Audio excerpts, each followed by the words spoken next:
আপনার রুমটাকে স্মুথ করবে, সুন্দর করবে, নান্দনিক করবে, রং করার পরে যাতে একটা আপনার উজ্জ্বলতা আসে ওয়ালের মধ্যে স্পট। আমি আপনাদের সামনে সিলিং এর কয়েকটা গুরুত্বপূর্ণ বিষয় নিয়ে আলোচনা করব। এখানে দেখেন যে সিলিং কিন্তু এখানে ধসে গেছে, হ্যাঁ, এর একটা কারণ আছে, তো সেটা আমি আজকে বলবো। সেই সাথে মোটা বালু দিয়ে করবেন নাকি চিকন বালু দিয়ে করবেন, তো সেটাও আজকে তার উপকারিতা কোনটার আসলে বেশি, মানে চিকন বালু দিয়ে করলে কি কাজটা হবে এবং মোটা বালু দিয়ে করলে আসলে কি কাজটা হবে, তো সেটার আজকে ডিফারেন্সটা আমি বুঝাবো আপনাদেরকে। অবশ্যই দেখবেন ভিডিওটা শুরু থেকে শেষ পর্যন্ত। তো এই যে দেখেন আমাদের এই সিলিংটা কিন্তু মোটা বালু দিয়ে কাজ করা হয়েছে, হ্যাঁ, এটা কিন্তু মোটা বালু দিয়ে আমরা কাজ করছি।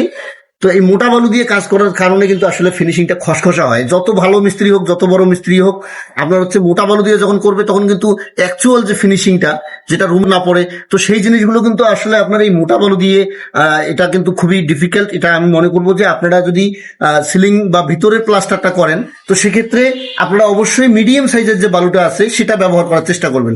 তো অনেক জায়গায় আসলে এই দেখেন আমাদের ফিনিশিং কিন্তু খসখসা হয়ে গেছে, কারণ বালুটা হচ্ছে যে আপনার এটা কিন্তু মানে গড়গড়া বালু, মোটা বালু, হ্যাঁ, এই মোটা বালুটা একদমই ইউজ করবেন না, আপনারা চিকন বালুটা দিয়ে প্লাস্টার করবেন। আর এই সিলিং এর বিশেষ করে যখন আপনারা ছাদ ঢালাই দিয়ে ছাদের নিচে এই কাজগুলো করবেন, তখন কিন্তু মিস্ত্রিদেরকে অবশ্যই, যারা মিস্ত্রি ভাই আছেন আজকে ভিডিওটি দেখতেছেন, আমি রিকোয়েস্ট করবো আপনাদেরকে প্লিজ সবাই মানে এইটা কেয়ারফুলি করবেন যাতে সিলিংটা লেভেল থাকে। আমাদের এখানে সিলিংটা কিন্তু লেভেল নাই, হ্যাঁ, এখানে দেখেন আপনার বালু, এখানে বালুর যে থিকনেসটা, এখানে কিন্তু ছাদটা উঠে গেছিল, মানে খুঁড়িটা বেশি চার হয়ে গেছিল, যার কারণে কিন্তু এখানে বালুটা খাইছে অন্তত আপনার 1.5 ইঞ্চি 1.5 ইঞ্চির কাছাকাছি, হ্যাঁ। তো এই যে এতগুলো বালু খাওয়ার কারণে কিন্তু 1.5 ইঞ্চির মতো বালু খাইছে এখানে। তো এই 1.5 ইঞ্চি বালু খাওয়ার কারণে কিন্তু এই জায়গাটা একটু হলেও আপনার হচ্ছে যে প্লাস্টারটা ছেড়ে দেওয়ার একটা সম্ভাবনা থেকে যায়। তো আপনারা অবশ্যই চেষ্টা করবেন, আমরা যথেষ্ট চেষ্টা করছি, শিপিং করে নিয়েছি ছাদটাকে। তো আপনারা চেষ্টা করবেন যাতে অবশ্যই সিলিংটা লেভেল থাকে। এটা কিন্তু রাজমিস্ত্রিদের জন্য সমস্যা, প্লাস বিল্ডিংটার জন্য একটা মারাত্মক একটা জটিল একটা সমস্যা বিল্ডিংটার জন্য।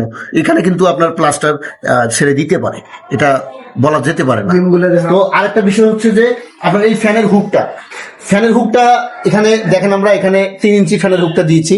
তো আপনারা এই 3 ইঞ্চি অথবা 4 ইঞ্চি এর বেশি কিন্তু ফ্যানের হুক দিবেন না, কেননা হচ্ছে যে ফ্যানটা আপনার নিচে নেমে যায় অনেকটাই, হ্যাঁ। আর এটা 3 ইঞ্চি 4 ইঞ্চি দিলেই আমি মনে করি যে এটা যথেষ্ট। তো এখানে ফ্যানের হুক একটা দেওয়া হয়েছে। আর হচ্ছে যে আপনার এই মোটা বালু যে বিষয়টা বললাম, অবশ্যই সেই জিনিসগুলো কিন্তু আপনারা মানে কেয়ারফুলি, এই মিস্ত্রিদেরকে বলবো আপনারা প্লিজ একটু কেয়ারফুলি করবেন। আর আপনারা যারা বাড়ির মালিকরা এই মুহূর্তে ভিডিওটি দেখছেন, তো এই আপনার হচ্ছে বালুগুলো অবশ্যই চিকন বালু দিয়ে ভিতরটা প্লাস্টার করবেন, আর বাহিরটা প্লাস্টার করবেন হচ্ছে মোটা বালু দিয়ে বাহিরটা করতে পারেন।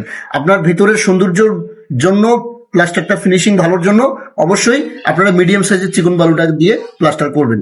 আর হচ্ছে যে আজকের ভিডিওটা কেমন লাগলো অবশ্যই কমেন্ট করে জানাবেন। বিল্ডিং এর যারা কাজ করতে চান, আমাদের বিল্ডিং এর ডিজাইন ড্রয়িং সহ, ইট বালি রড সিমেন্টের হিসাব সহ সমস্ত কিছু আমরা কিন্তু দিই। আপনারা যদি আমাদের কাছ থেকে এই তথ্যগুলো নিতে চান, বাড়ি করার আগে একটা সঠিক গাইডলাইন, সঠিক পরামর্শ, যেন আমরা আপনাদেরকে হেল্প করতে পারি। আপনি, আমাদের ইঞ্জিনিয়ার আছে, civil engineer, structural engineer, 2D design, 3D designer আমাদের আছে, এবং আমরা আসলে পুরো টিম রয়েছি বিল্ডিং এর A to Z কাজ করার জন্য।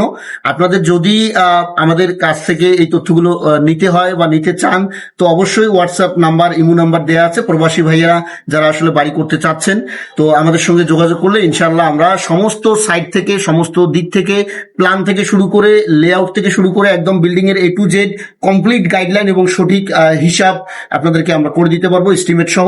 তবে চার্জ প্রযোজ্য, অবশ্যই আমাদের সঙ্গে যোগাযোগ করবেন হোয়াটসঅ্যাপ ইমো নাম্বারে। তো বন্ধুগণ, আজকের ভিডিওটি কেমন লাগলো অবশ্যই কমেন্ট করে জানাবেন। আর আমাদের বিল্ডিং এর যাবতীয় কাজকর্মের ভিডিওগুলো আপনাদের মাঝে আমরা শেয়ার করি এই চ্যানেলের মাধ্যমে। তাই নিয়মিত ভিডিও পাওয়ার জন্য অবশ্যই চ্যানেলটি সাবস্ক্রাইব করার অনুরোধ করছি, কেননা এই চ্যানেল থেকে আপনি যা পাবেন, যে তথ্যগুলো পাবেন সেগুলো কিন্তু অত্যন্ত গুরুত্বপূর্ণ এবং হচ্ছে বাড়ি করার জন্য আপনার অনেক হেল্পফুল। তো আজকের ভিডিওটি কেমন লাগলো অবশ্যই কমেন্ট করে জানাবেন এবং ভিডিওটি বন্ধুদের মাঝে শেয়ার করে দিবেন। আর প্রতিনিয়ত ভিডিও পাওয়ার জন্য চ্যানেলটি সাবস্ক্রাইব করার অনুরোধ করছি। তো ভালো থাকবেন, ধন্যবাদ, আসসালামু আলাইকুম।